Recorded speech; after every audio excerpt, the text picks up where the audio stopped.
6 games. It's tough to give you a quick recap, but my recap is it was a lot of games in a short amount of time. The big thing we talked about going into the weekend was it's going to be about recovery. Really challenged up our athletic training staff, and our strength coach went with us as well, and just talked about being creative and helping us make sure that we're turning it around. Just some really challenging turnarounds. I mean, day one we had the split. We played at 3:30 and 8:30, and then I think we were back on the bus at 8 a.m. Friday morning. So it's just a real mental challenge. So that was the biggest thing, and I think we handled that very well. I mean, I liked where we were physically, even into the 6th game on the early start Sunday morning. So strength staff and our folks did a great job in that regard. Team took care of business in that regard as well. Just, quick recap too on just how the athletes did. I think there was a ton of great takeaways. Great matchups out there. I mean, it's one of the best tournaments in the country. I know for fans, because you can just stand in one spot and do a 360, and there's the top teams going at it on every field. So I thought it was a real good challenge for us in regards to just the level that we had to go compete at and do it consistently over the course of 6 games. So I alluded to that. The magic word was consistency. I think that we can be a little bit more consistent in our approach, and from some of the athletes we're getting it every pitch, every out. Kelly Hansel stands out to me. I think she'd be someone that just competing, winning every pitch, and also has taken really charge of the leadership in regards to putting out things that she needs to, and talking in the huddles when she needs to, and just really a lot of grit. So sometimes we look tremendous on those things, but we're not quite where we need to be on the consistency piece yet.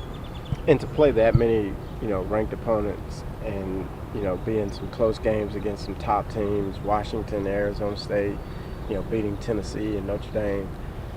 How much did you guys improve in that 6-game stretch? I just think it was. I thought we went in and we did a nice job of focusing on the things that we needed to do and try to attack the zone. If our pitchers, were out in the circle to attack the zone, our hitters were trying to really, work on the things that they've been taught with their 2-strike approach, and looking for specific pitches and trying to be on time with things that they were looking for.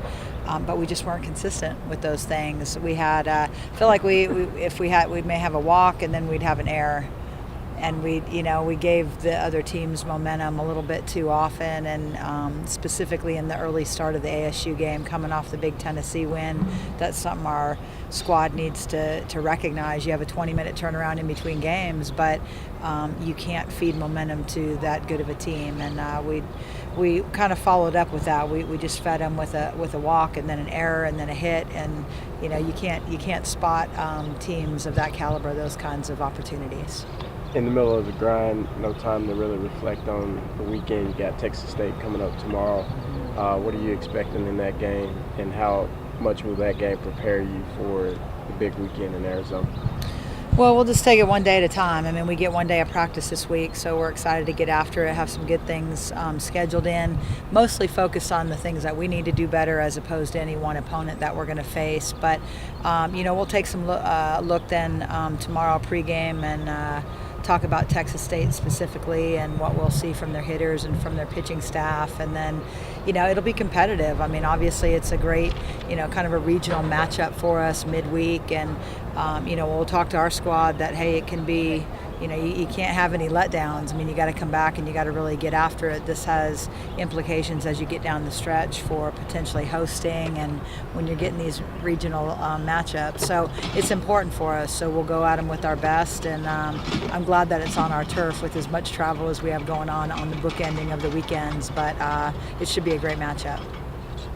You mentioned consistency. When you're in a tournament like that and you're going 6 games and 3 days, and you're using your depth and playing a lot of people, how tough is it to maintain or find a sense of consistency? It's a challenge, and that's why you go out and you do those types of things early in the season. I mean, you're really trying to test your ball club to see, okay, you know what, how are you going to turn it around if it's a regional situation and you got to turn it around in 30 minutes and your season's on the line? How do you respond? And keep coming back to that. I think it's a challenge of where they are with the conditioning pieces that they've been putting the time and the effort in all fall and then early preseason. And again, I think those showed pretty well. So there's some real good pieces with that.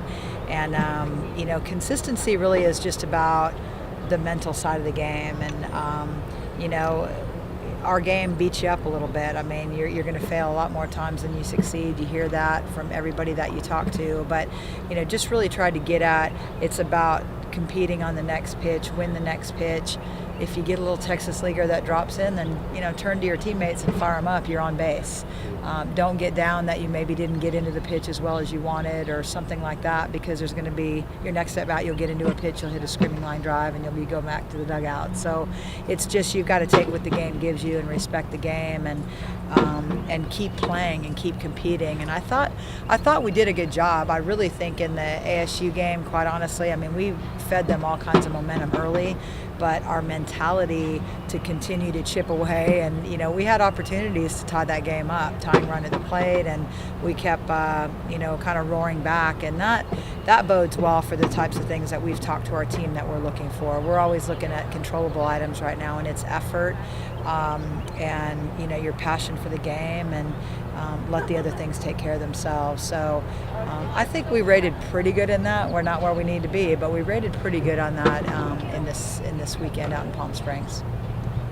The team beat a top 15 school for the first time in, I believe, 2 years against Tennessee. How does that feel, and how does that affect the team's mindset moving forward this season?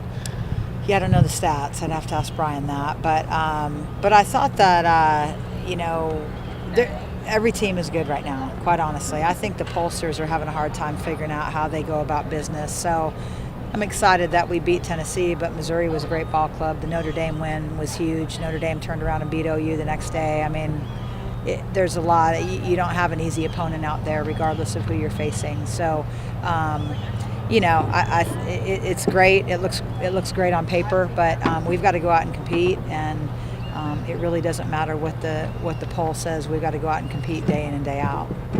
You've spoke highly to the freshmen's progress. Can you speak more to Jade's progress since she joined the team this year? Yeah, Jade is, she's special. She's just a special athlete, and, she made some plays out in Palm Springs. Her range to be able to run down. She ran down a foul ball that I'm not sure I've ever seen anybody get to, and she's just very, very gifted, and she's going to come around offensively. She's made some adjustments as of late over the last couple of weeks, and, really working in the cage, putting in the extra time, and that's going to pay dividends for her. She's just such a heady athlete, and she still has a lot in front of her, but she's fun to work with day in and day out because she's just so gifted. How'd you all find Jade?